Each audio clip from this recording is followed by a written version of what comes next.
I didn't disappear overnight. That's the part no one notices. There was no moment where I packed my life into boxes and left. No goodbye. No dramatic collapse. I stayed. I showed up. I answered messages. I did what was expected. And slowly, almost politely, I disappeared. At first, it felt like maturity. You stop reacting to everything. You learn which battles aren't worth fighting. You choose calm over conflict. People praise you for that. They call you stable. Balanced. Grounded. No one warns you that stability can become a hiding place. I remember when I still felt like a person with edges. Opinions that cost something. Emotions that arrived uninvited. Back then, life felt louder. Not easier, louder. Somewhere along the way, I decided that loudness was dangerous. So I lowered my volume. Not all at once. Just enough to be acceptable. When something upset me, I explained it away. When something excited me, I kept it quiet. When I wanted something badly, I told myself I was being unrealistic. Every adjustment felt reasonable. Each one made my life easier to manage. And harder to recognize. I didn't feel unhappy. That's important. Unhappiness would have demanded attention. Instead, I felt thin. Like my days were happening, but not through me.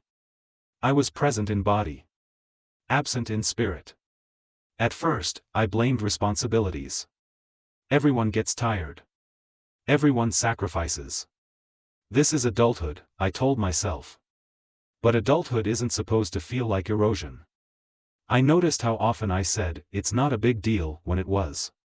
How quickly I adapted to things that quietly hurt me. How rarely I said no. I wasn't being selfless. I was being careful. Careful not to disturb the balance. Careful not to inconvenience anyone. Careful not to reveal how much space I actually needed. Over time, people stopped asking what I wanted. Not because they didn't care, but because I had trained them not to. I became easy to live around. And invisible to myself. There was a moment, small, ordinary, that stays with me. I was in a conversation, listening, nodding, responding appropriately. And suddenly I realized something terrifying. I could leave this room, this relationship, this version of my life, and nothing essential would change. I wasn't central to anything anymore. I had removed myself so gently that no one noticed the absence. That thought followed me home. I sat alone and tried to remember the last time I felt fully present. Not productive. Not calm. Present. I couldn't pinpoint it. My memories had lost texture. I remembered facts, not feelings.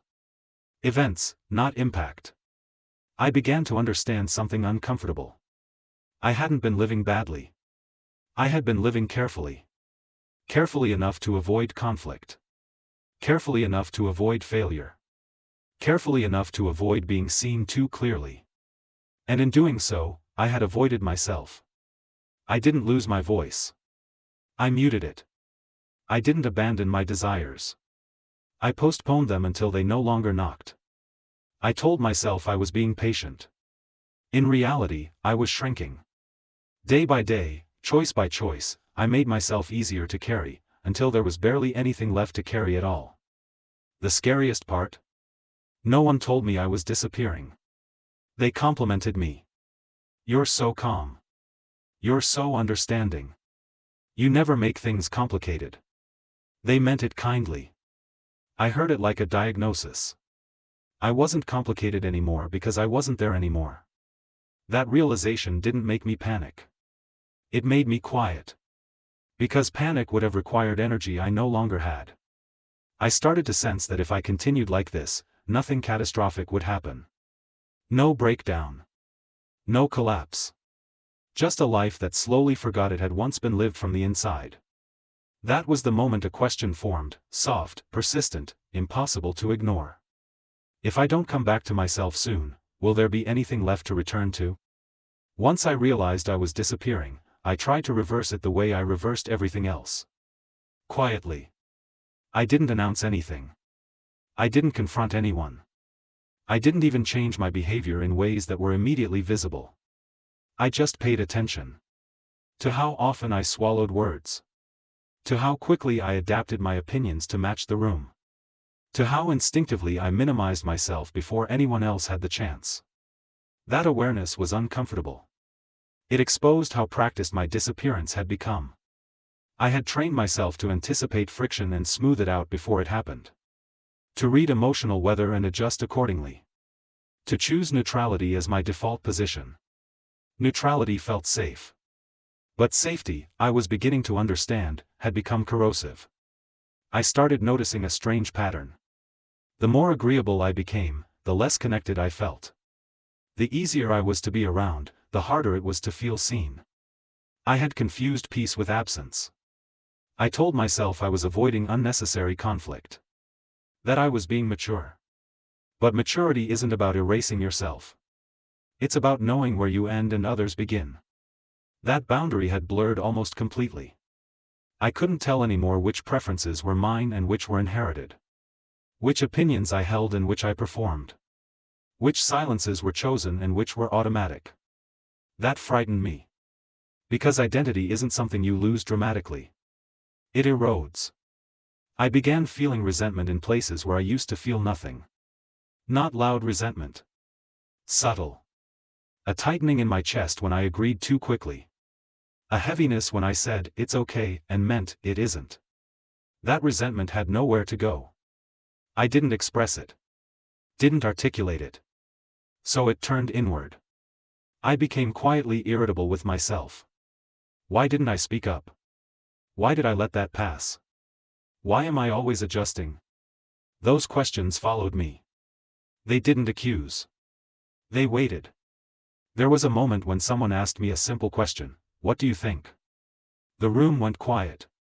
Not awkwardly. Expectantly. And my mind went blank. Not because I had no thoughts. Because I had trained myself not to access them quickly. I gave a careful answer. Balanced. Non-threatening. The conversation moved on. Inside, something collapsed. I realized I had lost the ability to respond spontaneously as myself. Everything passed through a filter first. Is this acceptable? Will this complicate things? Is this worth the reaction? By the time the answer passed those checks, it wasn't honest anymore. That was the moment I understood the true cost of disappearing. I wasn't just avoiding conflict. I was avoiding agency. Agency requires friction. It requires the possibility of disagreement. It requires occupying space. I had made myself small enough to avoid all of that. And in doing so, I had made myself irrelevant to my own life. I started imagining the future if nothing changed. Not dramatically. Just incrementally. More years of being easy. More praise for being calm. More days where I moved through life without leaving an imprint. That future didn't terrify me because it was tragic. It terrified me because it was quiet. Quiet enough to happen without resistance. I realized then that disappearing doesn't hurt the way collapse does. Collapse is visible. It demands response. Disappearance is polite. It allows everyone, including you, to pretend nothing is wrong. That's what made it dangerous. I saw clearly that staying this way wasn't neutral. It was a decision. A decision to trade presence for approval. Truth for comfort. Being for ease. The moral dilemma crystallized sharply. If I continued disappearing, would remain safe, and eventually vanish completely. If I stopped, I would disrupt dynamics that depended on my silence. I would risk being seen as difficult. Inconvenient. Changed. Neither option was painless. But only one involved existence. I didn't feel brave. I felt cornered. For the first time, I understood that returning to myself wouldn't be about grand gestures. It would be about resistance. Resisting the urge to soften. To explain. To disappear. And that resistance would cost me. Relationships might shift. Approval might fade. Comfort might dissolve. But the alternative was worse. The alternative was living a life so smooth and undemanding that there would be nothing left inside it that actually belonged to me. I hadn't left my life. I had been fading inside it. And now that I saw that clearly, I knew something had to change. Not later. Not gradually. Not safely. Because disappearing is one thing. But realizing you're disappearing, and choosing to continue anyway, that's how you lose yourself completely. Coming back to myself didn't feel like reclaiming something lost. It felt like learning to exist again. After years of softening my edges, even the smallest act of honesty felt abrasive. Speaking plainly felt rude. Wanting something felt selfish. Disagreeing felt dangerous. I realized how deeply disappearance had rewired me. The first times I resisted it, my body reacted before my mind could keep up. My heart raced. My throat tightened. I felt the familiar urge to retreat. To smooth things over. To apologize for existing. But I didn't. Not because I was confident, but because I was tired of fading. The first boundary I set was clumsy. Unpolished. Awkward. I didn't explain it well. I didn't defend it convincingly. I simply held it. The reaction came quickly. Confusion. Silence. A subtle shift in the room. Nothing dramatic. And yet, it felt seismic. Because for the first time in a long while, I hadn't adjusted myself to preserve comfort. I had stayed. That moment didn't fix anything. But it marked something. A return. Not to who I used to be, but to someone who was present again. I started practicing resistance in small ways. I paused before agreeing. I allowed myself to disappoint. I let conversations end without resolution. Each act felt risky. Each one chipped away at the version of me that had survived by shrinking. Some people responded with curiosity. Others with distance.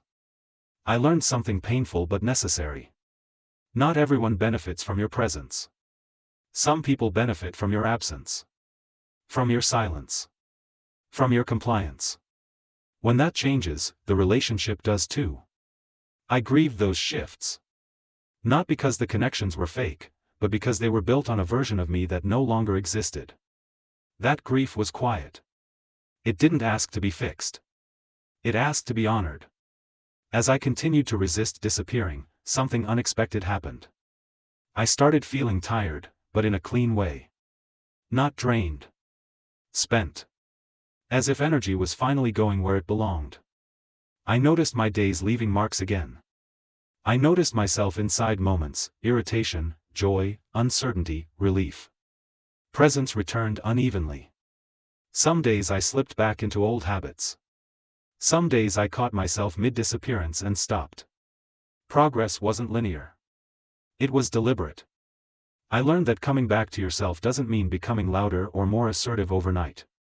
It means becoming harder to erase. It means staying when it would be easier to vanish. Speaking when silence feels safer. Allowing friction instead of dissolving into agreement. I stopped measuring my worth by how easy I was to live around. Ease is not the same as connection. Comfort is not the same as truth. I still hear the old instinct sometimes. Be agreeable. Don't complicate things. Make it smooth. They haven't disappeared. But now I recognize them. They are not wisdom. They are fear dressed as maturity.